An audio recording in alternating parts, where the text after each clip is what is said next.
What is Travis Scott's secret to his success? Because he's Kylie Jenner's baby daddy and having strong ties to the Kardashian family is a certain way to get notoriety, not to mention the friendship he formed with Kanye West as a result of that relationship. Travis Scott is a well-known rapper who has developed a reputation for himself in the music industry with the help of others.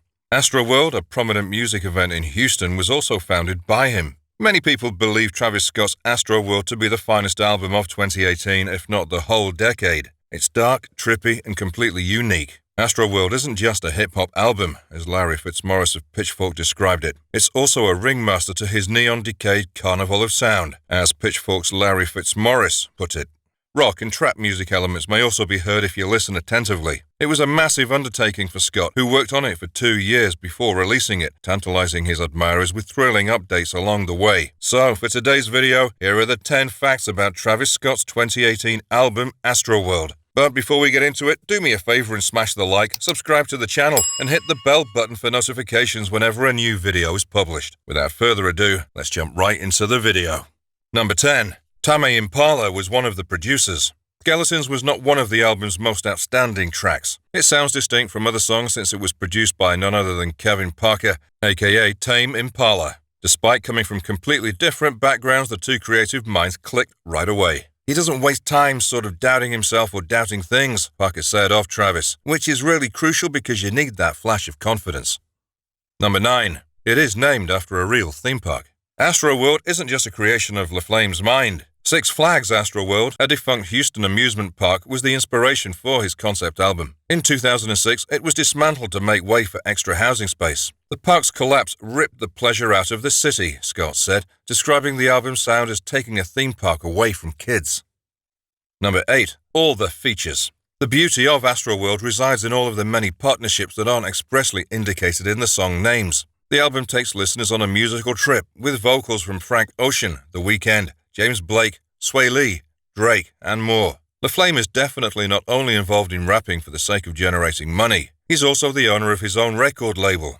He's definitely a very creative individual who wishes to collaborate with other artists as well as offer up-and-coming musicians a leg up. Number 7. It was announced in 2016 already. Travis Scott signed his first record contract in 2013, and before ASTROWORLD, he released 2 studio albums. By 2016, everyone who cared about hip-hop had heard of him, but he wasn't quite a household name. His sudden climb to prominence began 2 years before the release of his third studio album, when he began promoting it. It's no surprise that when it was ultimately released, people went bananas. Scott's masterwork had been on their minds for a long time. Number 6. No Bystanders features Bjork's sample. Travis's musical tastes are evidenced by the fact that he sampled Bjork's Yoga in No Bystanders. Rather than hip-hop and rap, the Icelandic vocalist is more well-known among fans of unconventional and avant-garde music. Travis Scott is no newcomer to genres other than his own. Coldplay, Portishead, and Sex Pistols are among his favorite bands, in addition to Bjork. Number 5. Genius marketing. Inflatable gold Travis heads.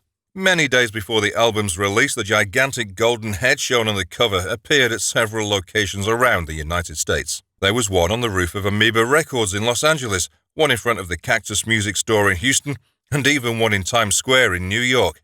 Scott is a master at promoting his work. It's no surprise that he has such a large following on social media because his messages are authentic and individualized.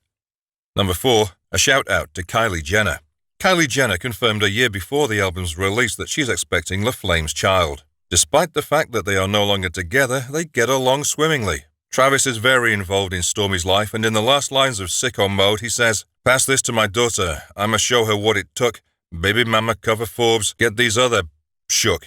Travis is referring to Kylie Jenner's appearance on the cover of Forbes in July 2018 as the youngest self-made billionaire. Number 3. Sicko Mode is Drake and LaFlame's third collab. Whether you like Travis Scott or Drake, you couldn't avoid hearing Sicko Mode throughout 2018 and 2019. Some reviewers say Drake did a better job on Travis's song than he did on his own album, Scorpion, released in 2018. Sicko Mode was their third collaboration, and it was by far the greatest. Before then, they collaborated on the albums Portland and Company. Scott lies to his mother in order to receive a sick day and avoid an Algebra 1 quiz. With Nathan and the lads rolling through, he throws a party and his sister Lindsay joins in. Dante falls off his bed and fractures his teeth. Tony records the fall on his phone, and Dustin loses his trousers in the process. Number 2. Sicko Mode was 2018's biggest hit. Travis Scott's personal privacy, if he had one before 2018, was obliterated when he became one of the most well-known hip-hop musicians. He dislikes being labeled as a rapper since it confines him to a certain kind of music. Although Cardi B's Invasion of Privacy was the year's largest album, Sicko Mode was the biggest hit of 2018 and 2019. Travis Scott's song Sicko Mode is a hit in the United States. Drake contributes guest vocals to the track, which also include Sway Lee and Big Hawk. Scott's first number 1 song spent 30 weeks at the top of the Billboard Hot 100. Number 1. The ASTROWORLD Tour was a massive success.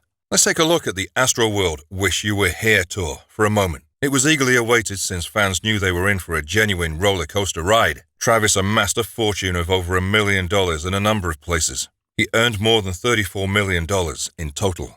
He started his shows with stargazing, like he did on the record, which was backed by a spectacular light and fire extravaganza. The event began in 2018, the same year that Scott released his studio album of the same name. He had 2 stages set up and even a real roller coaster that brought him closer to the spectators. Bringing back the treasured spirit and memories of ASTROWORLD, making a boyhood dream of Travis's come true, the festival's motives were defined as. That concludes our video. So, what are your thoughts about the ASTROWORLD Festival 2021 tragedy? Do you think Travis Scott should be held accountable on the damages? Let me know your thoughts in the comment section below. Before leaving, don't forget to like, subscribe, and bell for notifications of our future content. With that being said, I'll see you in the next one.